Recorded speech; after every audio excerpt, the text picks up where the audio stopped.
بسم الله الرحمن الرحيم. Okay. بسم الله الرحمن الرحيم والصلاة والسلام على أشرف المرسلين سيدنا محمد صلى الله عليه وسلم وعلى آله وصحبه أجمعين. First, I'd like to thank you all for this wonderful evening. And Professor Ayman, I must thank you very much for your kind invitation. And Dr. Abudonia. And also, I'd like to thank all participants for attending tonight lecture. Ramadan Kareem for all of you. And I'll start my presentation on the update in thoracic anesthesia. I just put it in two parts. First part on the post-thoracic procedures peer relief. And second part will be on lung deflation and isolation techniques using the different tools. I just would like to start with the peer relief part because this is always a missing part. Whenever we talk in any lecture, we used to focus on the lung deflation and isolation tools because it is of much interest to all of us. And we forget the pain relief part, which is very important for us and for the patient, whom we are dealing with. So I'll start with the pain relief part. This is the first part on the post-thoracic procedure pain relief.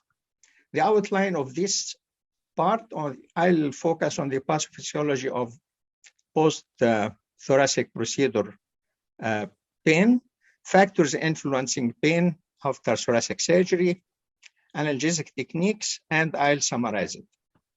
This is the pathophysiology of the post-thoracic procedure post-thoracic surgical procedures.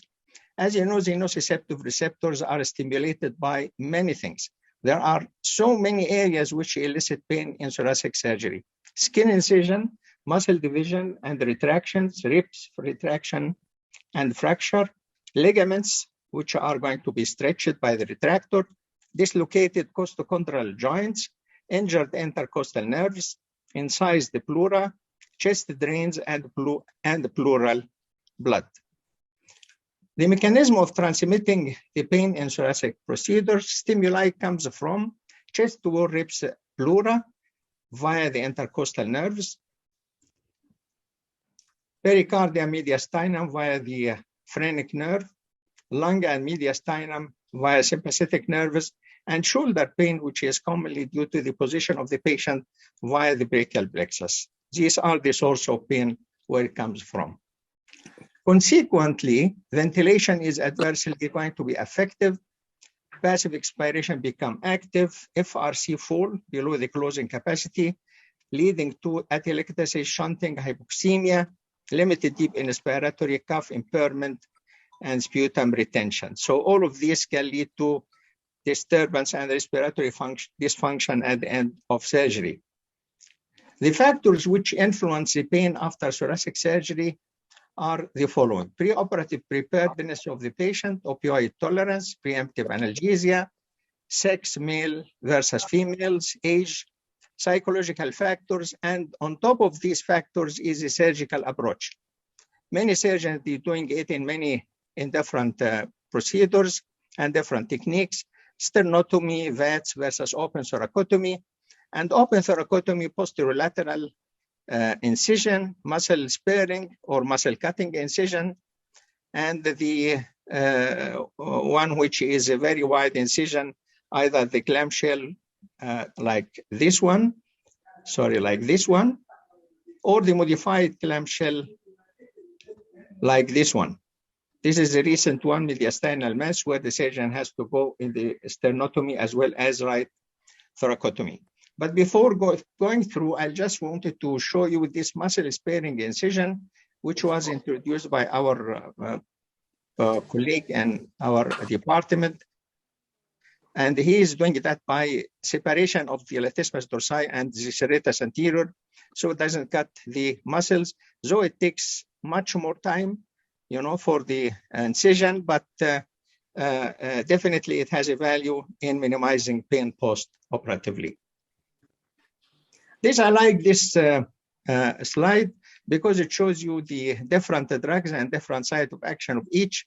because, you know, in this kind of procedure, multimodal analgesia is the best approach and modality for tackling post-thoracic surgical pain. So this is like here at the nerve endings, local anesthetic, non-steroid anti-inflammatory drugs.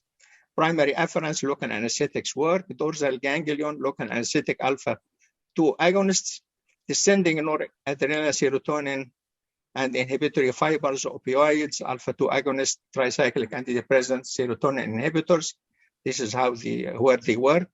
And the dorsal horn opioids, ketamine, and gabapentinoid. So this is just to summarize all the site of action as well as the drugs acting on it. This nucleus, I'm sure all of you know about it. Anybody can tell us what is this nucleus for? Okay, this is a very recent nucleus. This is the liposomal bupivacaine. I'll tell you a story of it, you know. This is something which came recently. So in 2011, liposomal bupivacaine exparel was approved by FDA. And since then, it is used in United States. In 2018, liposomal bupivacaine received an additional indications for intercostobrachial plexus nerve blocks. As you know, that bupivacaine is a mild anesthetic with half-life time of 3 hours. But with the liposomal part, which is this one, it extends up to 72 hours post-operatively. That's what the claim from the manufacturer. Liposomal bupivacaine, like حبة الرمان اللي موجودة في الصورة دي, is formulated in a carrier matrix. In a carrier matrix composed of aqueous bupivacaine containing chambers separated by lipid membranes. Over time, erosion and reconization of the lipid membrane causes a steady drug release. So it is a slow release. So you expect that the duration of action will be prolonged. The single infiltration of liposomal bupivacaine results in plasma level of bupivacaine that can persist for 72 hours. However, there are conflicting literature review which support or discourage the people from using it. This is one of the discouragement. Perineural lipo, this is published in Anesthesiology 2021. Perineural liposomal bupivacaine is not superior to non-liposomal bupivacaine for perineural nerve block. And the other one just released last month or this month, 2022, intrascalene brachial plexus block with liposomal bupivacaine versus standard bupivacaine with perineural dexamethasone in non-inferiority trial. There is no difference whatsoever. So this, just take a note that this is still debatable, and but it's going to sort out, you know, with a couple of investigation which has to be carried on. Now, this is the slide shows you the pain relief following thoracic procedures. This is the guidelines for enhanced recovery after lung surgery, recommendation of the enhanced recovery after surgery society and the European Society of Thoracic Surgery. And this is a joint statement between both societies, published in Cardiothoracic in 2019. Just one point I wanted to draw attention to here is this one, that regional anesthesia and pain relief, they stated that regional anesthesia recommended with the aim of reducing post-op opioid use. Paravertebral blockade provides equivalent analgesia to epidural anesthesia. We are going to discuss it later. Combination of acetaminophen, paracetamol, non-steroidal anti-inflammatory should be administered regularly to all patients unless contraindicated exists. Highly recommended, and there is a strong recommendation. So this is just the statement comes from the two societies, which highlights the importance of multimodal analgesia as well as, and part of it is the regional anesthesia. Particularly, they mentioned the paravertebral block. Imagine the extent of pain in this video. This is NOS procedure. I think all of you know it, you know, who work in thoracic. They have experience with AZ-AICPMD. You know, this patient needs a double lumen tube, and the right side has to be down because you go from the right side. But before that, we used to insert the epidural. I'm still confident to say that the gold standard for thoracic pain relief is thoracic epidural analgesia. We used to put thoracic epidural while the patient is awake before this surgery, and we leave it for at least 72 hours post-op. Because here, you know, with this procedure, the amount of pain is marvelous, you know, it's so severe that the patient can tolerate. So the techniques of pain relief for thoracic procedures, there are two different procedures currently now performed: thoracotomy, and the other one is VATS and RATS, which is robot-assisted thoracic surgery. So for thoracotomies, we used to go for the deep blocks like the thoracic epidural or paravertebral. For video-assisted thoracic procedure or robot, there is so many modalities. Superficial, we call them all. PECS 1 and 2, serratus anterior plane block, rectospinal plane block, intercostal nerve block. Those blocks, PECS 1 and 2 and serratus anterior block, we used to use it in breast surgery rather than thoracic. But in some cases, you know, it's listed that it can be used effectively in thoracic, in thoracoscopic procedures. However, we are much more interested now with doing the erectorospinal plane block for thoracic, VATS, and RATS surgery. Let us start with the thoracotomy with TAA and paravertebral block.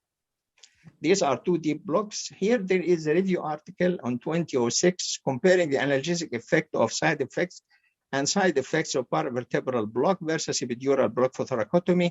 This is systematic review and meta-analysis. This meta-analysis of 10 randomized trials demonstrate that paravertebral block provides comparable analgesia with epidural block after surgery, but has a better side effect profile. Paravertebral block is associated with less urinary retention. This is an advantage of it. Less post-operative nausea and vomiting, less hypotension, and the reduction in pulmonary complications. Another one, 2010, systematic review comparing studies indicating paravertebral block is neither superior nor safer than epidural analgesia. So there are, many in the literature like that, conflicting opinions and results. This one is randomized prospective study evaluating single injection paravertebral block, paravertebral caster, and thoracic epidural for post-operative regional, for video-assisted, for VATS surgery, indicating that TEA led to low pain score and opioid requirements for VATS procedures compared with paravertebral block. So let's move to the thoracic epidural analgesia. And these are different approaches of it. This is the paramedian approach, and this is the laminar approach. I don't do neither this or that.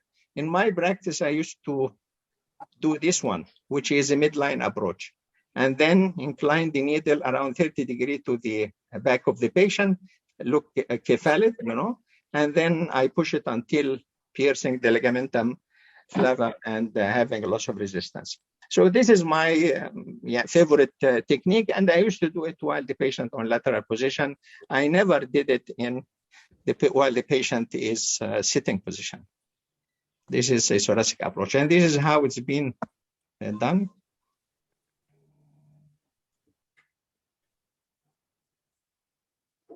There is loss of resistance here, and here the caster inserted and fixed to the back of the patient.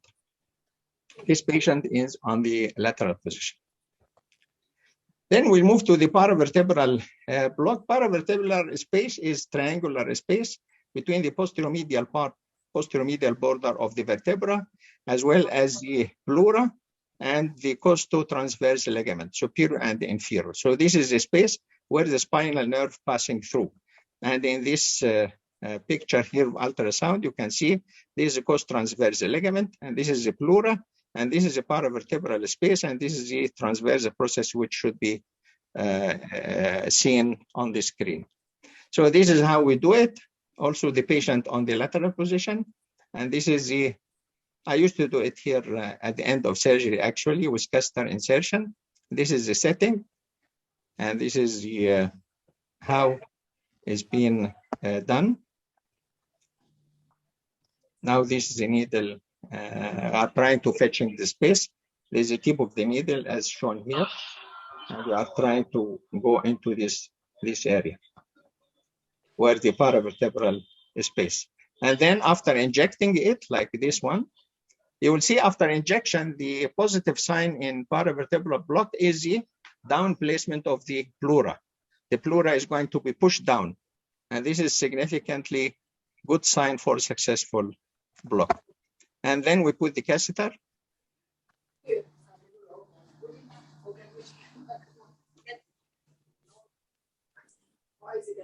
Okay, and after that, you know, it's fine. Then this another view where we have to view for the space, paravertebral space. Is the costotransversal ligament, and this is a pleura. Once you are there, you inject the local anesthetic. This pleura is downly displaced, and this successful. This gives you a landmark of successful block. They call it the cushion sign for successful block. So the ultrasound guided thoracic paravertebral block. This is our first paper published in 2010. And we found that with a control group opioids that ultrasound guided transverse TPV block while with bupivacaine provided superior postoperative analgesia versus the control group. And here this another one which we published, and here Dr. Abudunia was with us in this paper. What we happened in this paper is that we took one patient and we injected, this is the catheter entrance of the paravertebral space, and we injected dye to see the pattern of spread of the dye, upward, down, cephalid, caudal, or where. We found that most of the dye spreaded caudally, not cephalid. So this will take an attention while you are operating with transthoracic, thoracic paravertebral block, that you take a note that to increase the volume of the local anesthetic in order to cover many segments.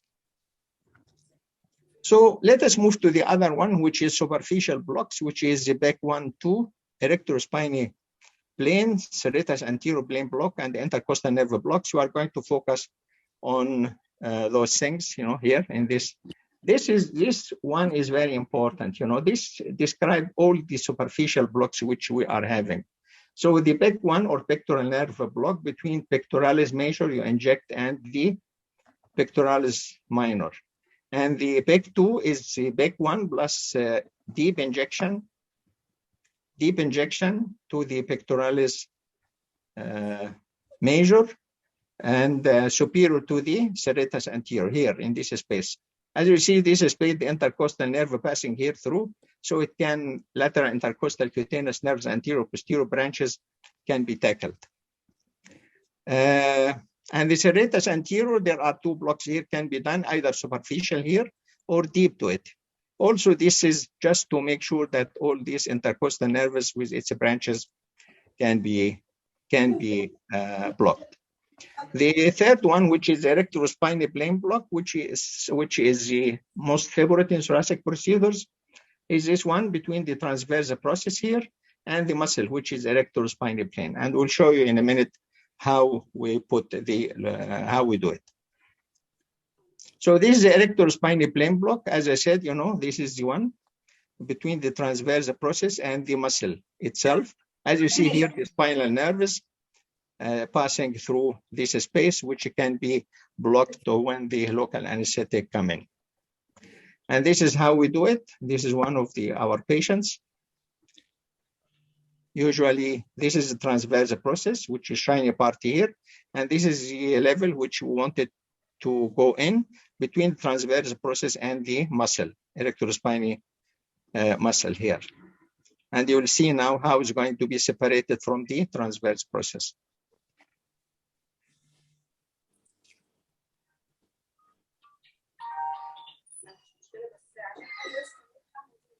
Still looking with a needle here, needle to fetch and to look for the space. Yeah, this is a needle shaft, as you see.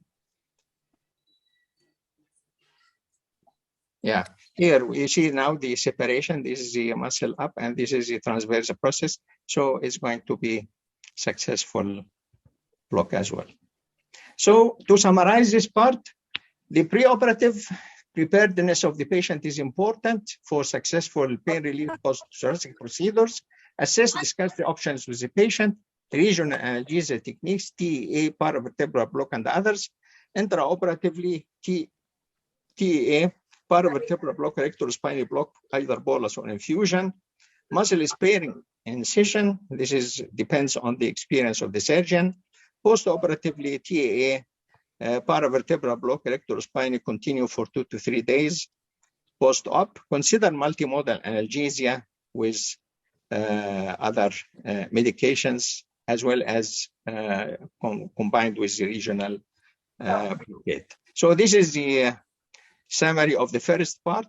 Now I am going to the second part, which is an update on lung deflation and isolation tools. Here I have to disclose that I have no conflict of interest with this part because we are going to see many products. I am just an end user for these products, and I declare no conflict of interest. The outline of this part is lung isolation techniques, W-lumen issues, size and insertion depth, bronchial blockers, and I'll end with summary. The lung deflation isolation techniques, why I'm saying deflation and isolation. I like deflation more than isolation technique. You know, when you say isolation, you have the healthy lung is wet and you are afraid that it's going to soil the diseased lung more and more, you know, or the reverse or vice versa. So this is what you call it, the lung isolation. You know, you are isolating the healthy from the diseased lung. But most of our patients, they are not having such a scenario. Most of our patients, they have not a diseased, alveolar diseased lung.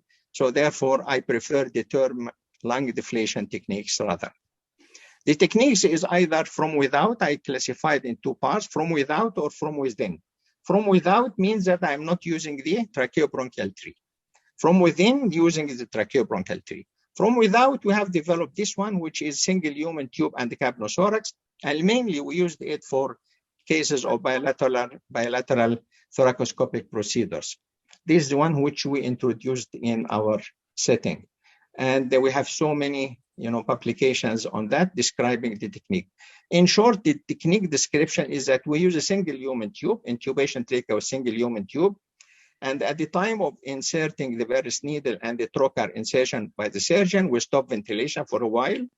And then we start ventilating after this insertion.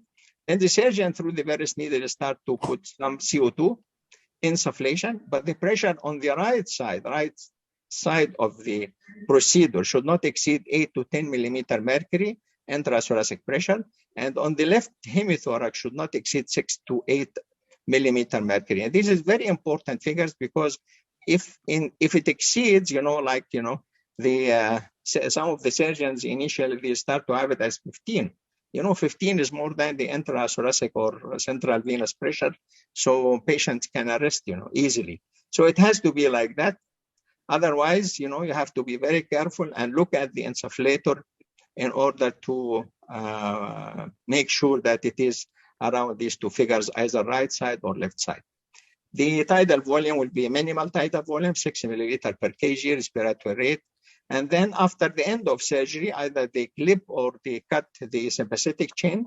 CO2 is taking off by using a elastic tube underwater seal with manual ventilation. And this is repeated to the other side. Then the patient sent to the PACU.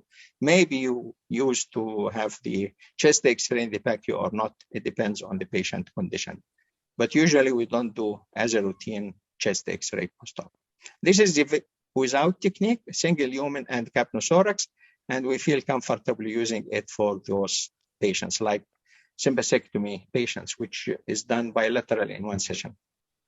From within, this is double human tube or bronchial blocker, using the tracheobronchial tree, inserting double, placing double human tube or bronchial blocker. We'll start with the double human tube issues. What are the current issues in the double human tube? We have the right and left double human tube. We're going to see the identification of why it is right, why it is left, and the indication of each size, airway trauma, and the insertion depth.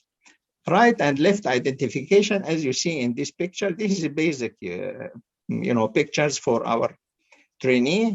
This is the slot on the endobronchial portion of the right side double lumen tube, which has to be placed by fiber optic bronchoscopy opposite the right upper lobe bronchus orifice. Here, as you see here at this end, and this is the left side double lumen tube. As you see, there is no orifice like in this picture.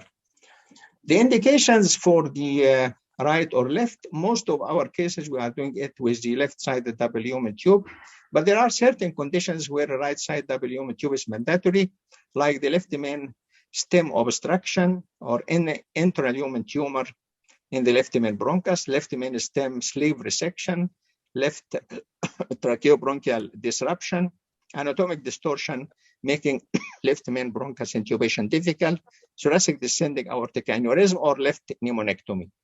So these are the conditions where you have to go for the right-sided double lumen tube. There are two tubes here which are fairly new. This one, cell bronch, around 10 years old now with us. This is made of silicone. They call it the cell bronch, which either left or right. Initially, they started with left-sided double lumen tube, and now they are producing the right side.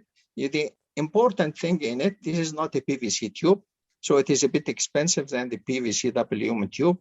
It's made of silicone. Silicone doesn't affect by the patient temperature, not get softened as PVC with the patient temperature.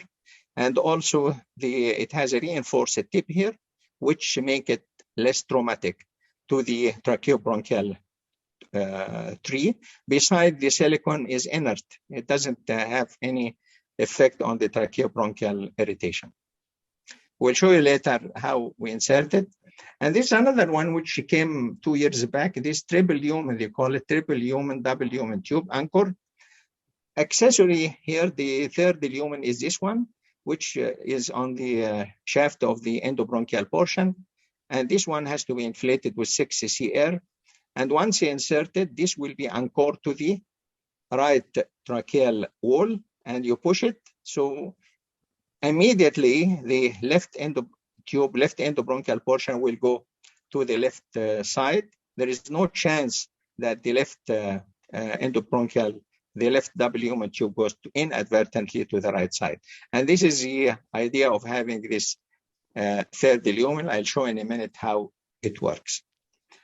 The size of the double lumen tube, we have two things to rely upon, either the measured or the conventional way, how to select the size. The measure like this one, this is a table, you can use it. This measuring the chest X-ray and the tracheal diameter with the chest X-ray and the bronchial diameter using CT scan. And here, if you look to this one, if you have it is the tracheal diameter more than 18 millimeter and bronchial diameter more than 12, then you use the 41 and so on. You can go with this table and use it to predict which size suitable for your patient. But mind you, this will magnify 10% extra. So you have to deduct 10% of this, 10% of that, and then you calculate which size of double lumen tube to be used. But this is not practical. Let us see what other authorities they done, like the Slinger, in Canadian Journal of Anesthesia, 2001. He put this one depending on the height of patients, like this one. For females, 160 centimeter, 37 French, 160 centimeter, less 35 French, less 152 centimeter height, use 32 French. In male patients, more than 170 centimeter, use 41, less than 170 centimeter height, use 39, less than 160, 37. Again, there is one new technique which came on board 2020 using the ultrasound. This is the size of double lumen tube based on the transverse diameter using the ultrasound of the trachea. Considering that deflation of the tracheal cuff adds about 0.5 millimeter to the tube's external diameter, size of double lumen tube were selected as follows: 37 French for the transverse diameter using the ultrasound more than 14 millimeter. This is the tracheal diameter. 35 French for tracheal diameter 14 millimeter, 32 French for tracheal diameter using ultrasound of 13 millimeter mercury. This one still needs some more clinical randomized trials to verify its correctness, in that regard. The conventional method, which is most of the anesthesiologists using, is use 35 to 37 or 37 French W tube for females, 39 to 41 French for males. That is a convention that everybody is doing it, that most of us doing it. And I'm personally doing it. But remember, there is airway trauma, which was published following W tube. And this is very alarming study. This is airway rupture caused by W tube. This is a review of 187 cases. This is published in Anesthesia Analgesia 2020. What it shows? It showed that literature search for all cases of airway rupture caused by W tube was performed. 105 single case reports reported of W tube injury to the tracheal bronchial tree, 22 case series with a total number of 187 patients. This is not a small number. Most of the rupture were in the trachea, 98 patients, 52%. And left vein bronchus number 70 patients, 37%. And the etiology was stylet, cuff overdistension, multiple attempts to adjust the position of W tube, difficult intubation, use of an oversized W tube. And this is what I wanted to draw attention to. Based on this, actually, and since the last 7 years, we are using a standard for every patient. Female 35, W tube left-sided, male 37. We never, since last 7 to 10 years, used 39 or 41 or 37 for females. So this is our standard of practice nowadays. Most of the airway rupture were diagnosed here in this article interoperatively. Pneumomediastinum, air leak, hypoxemia, and subcutaneous emphysema. Surgical repair was identified, and the mortality secondary to airway trauma with W tube was around 9%. These are the type of tracheobronchial trauma from W tube. This is 2021 patient. You can see, appreciate what's happening here, in the membranous part of the trachea. And here also, these are the injuries. You can see there are a couple of pictures here, which I got from it. Here is also one, in the bronchial. This is the left main bronchus injury following a traumatic W tube injury. So this can happen. So what is the recommendations out of these airway trauma patients? That the size of left side W tube selected, as I said, 35 for females, 37 for males. Irrespective of the height or size of the patient, irrespective of that. Anticipate difficult airway, W tube one size down. Avoid forceful intubation. Remove the stylet as soon as bronchial cuff passes the vocal cords. Fiber optic bronchoscopy should be used routinely. Tracheal bronchial cuff should be inflated slowly. Both cuffs should be deflated when the tube is repositioned. So this is one of our patients, with a seal bronch. I'd like to show you the insertion and the herniation of the cuff, which can happen, and how to adjust it. All of this should be fiber optic check after placing it. So this is how we check the fiber optic and look for tracheal lumen. And look here for this one, which is the cuff herniated above the carina. And this is the right side. This is the right upper lobe bronchus orifice. And this is the bronchus intermedius. And here we have to overcome this, deflate slowly, under vision, and then push it, and then inflate until the blue hail mark of this will be under the carina. This is how to place it using the fiber optic bronchoscope. Sometimes you used to put the over this tube or other tubes, and even blockers, you can use it, CPAP bag to improve oxygenation under one lung ventilation.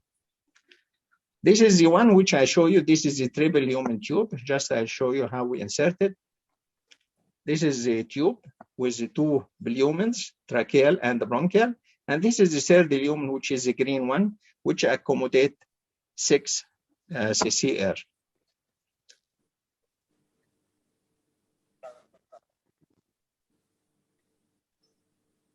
You push it like any other double lumen tube, and after it passes the vocal cord, you rotate it anti-clockwise 90 degrees to the left side, and then you inflate this cuff with 6 cc air, the green cuff. So it will go where? This will be to the right tracheal wall, anchored to the right tracheal wall. And for sure, the left endobronchial part of this tube is going to the left side. No way it goes to the right side. This is the idea of the whole thing. Once it is in the left side, then you deflate this one and inflate the bronchial and the tracheal tubes. This is, I show you also one life of one of our residents doing it.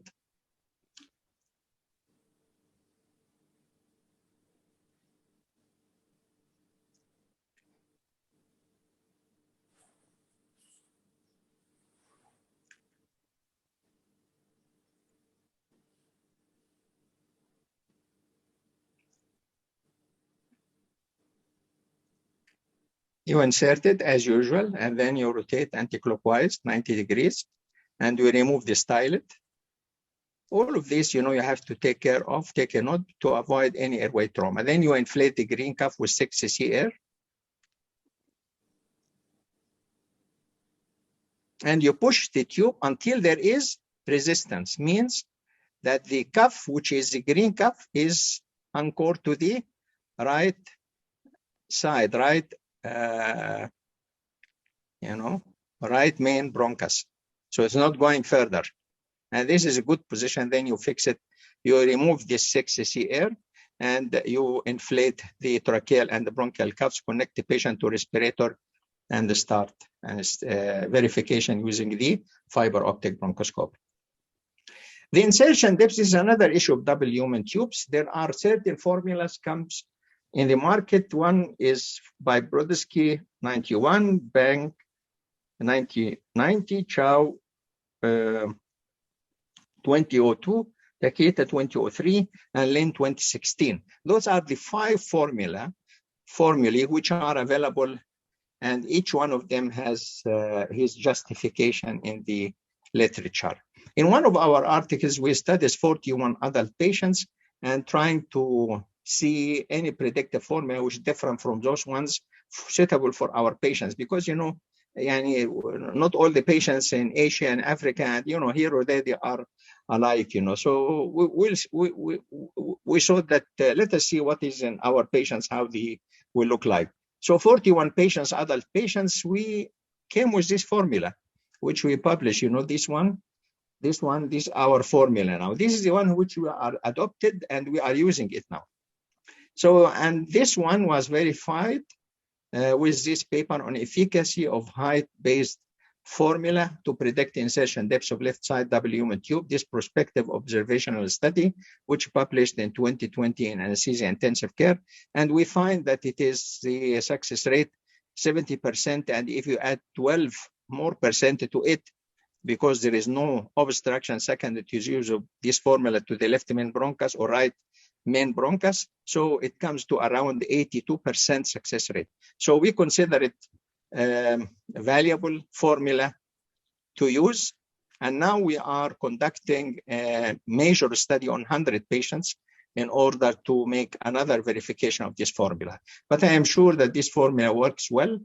So far, we have no problem with this formula, and you can have it downloaded in your smartphone using the Android application. We don't have it in Apple application. So just browse in the Google Player and you just write LDLT, left double lumen tube. And then it will come to you with this icon, which is this green icon, a very specific icon for it. And then you install it on your mobile phone and start using it. Just put here in this square the height of the patient.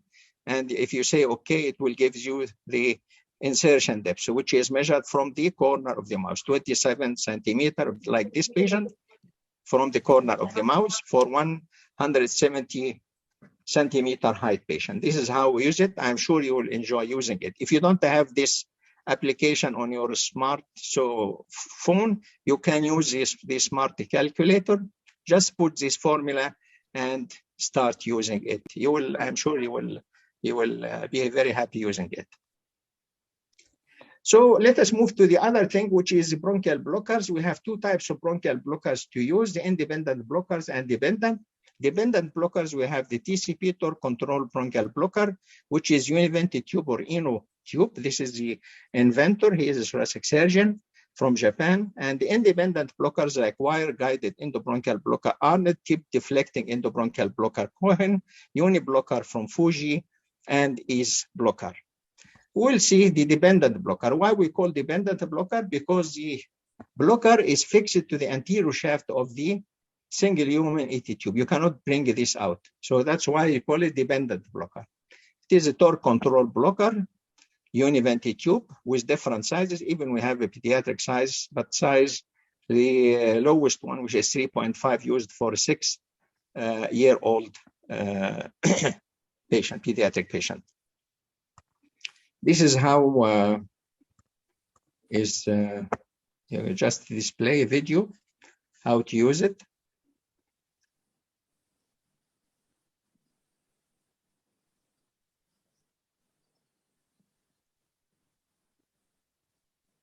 So you first, this is membranous part here, and this is the tracheal ring anterior, and this is the right side, right upper lobe bronchus, and this is interbronchus intermedius, and this is the left side, left main stem bronchus, and then you push the blocker, either to the right or left. Usually it goes to the right easily, but with torque control maneuver, you can place it to the left side easily as well.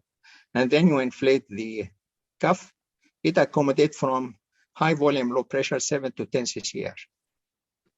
It has to be under the carina, okay?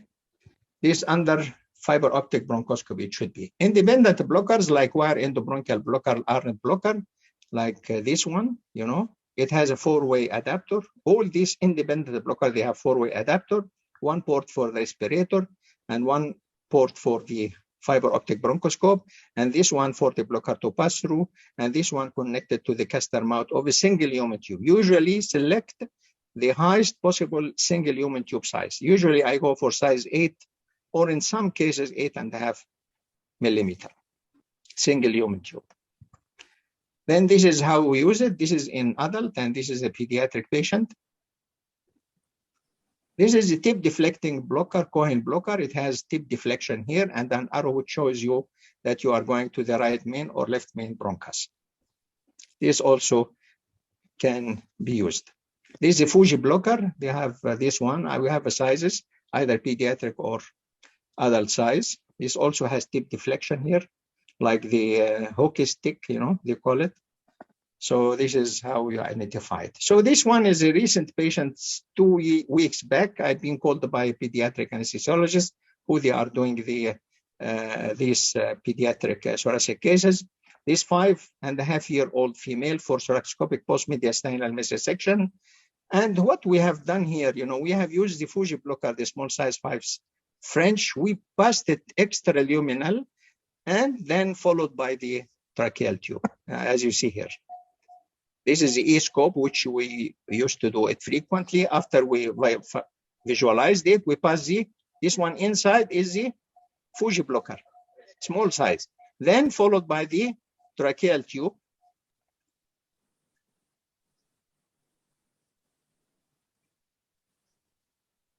There's another way which we can do, and it went beautifully okay. Okay, and here is the site of surgery. Surgery is going on easily without any problems. It was a very successful procedure. So we didn't pass the blocker through the endotracheal tube. No, we pass it extraluminal. We put it extraluminal, okay? And then this is blocker. This is my favorite blocker, which I am using most oftentimes. This is a bifurcated tip, bifurcated distal end, and you can use it. This is one. Also, it has 4-way adapter, and it can pass easily where the bifurcated part has to, like riding the horse riding the carina. One lumen cuff will be on the right side, main stem, and the other one will be in the left side. And it can operate for bilateral lungs on the same session. This is how they look like. This is the blocker here, as you see, and we have to lubricate properly. This is a panoramic view for the whole thing. Then you insert it through the port for the four-way adapter port, and somebody else has to help you to fiber optic bronch the patient. And then the screen, this is a bit old scope, we have it before, but now we have the amboscope, which is disposable one. You will see now how it goes inside. And even you can look into this also. So you see, like this, like riding. Here you can see the two cuffs, carina in the middle, right side, left side. And there are cuff here and cuff there.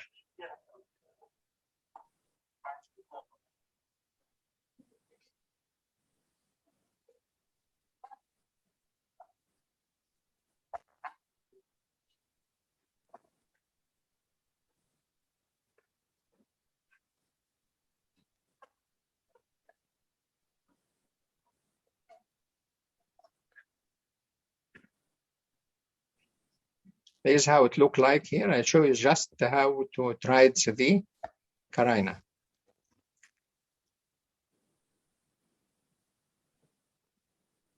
Sometimes there is a difficulty in having it riding the carina. So in that case, you have to do some external laryngeal manipulations, you know, just external laryngeal manipulations, and then you push it, it will go without saying. You see, it's going, and then you fix it. One cuff right, one cuff in the left side. So this is how it looks like. You can use it also, the ease blocker, in case of tracheostomize the patient. And this one of our patients, which also we recently did the tracheostomy on, using this was a cardiac patient, and he need tracheostomy. And he need lung procedure, sorry, he was tracheostomized. And we have used the ease blocker as well. It was also successful.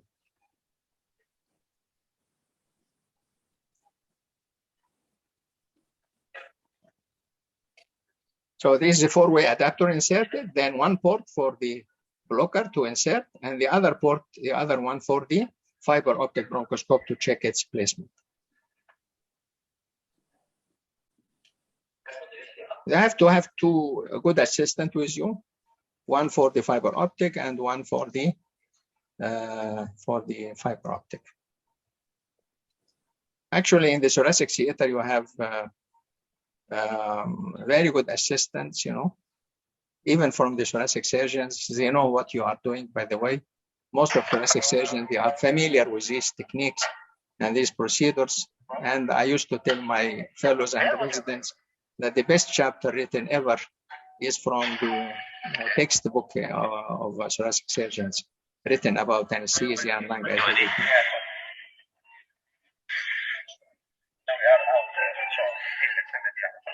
So this is the thing. It's inside, as you see in the screen. It's good.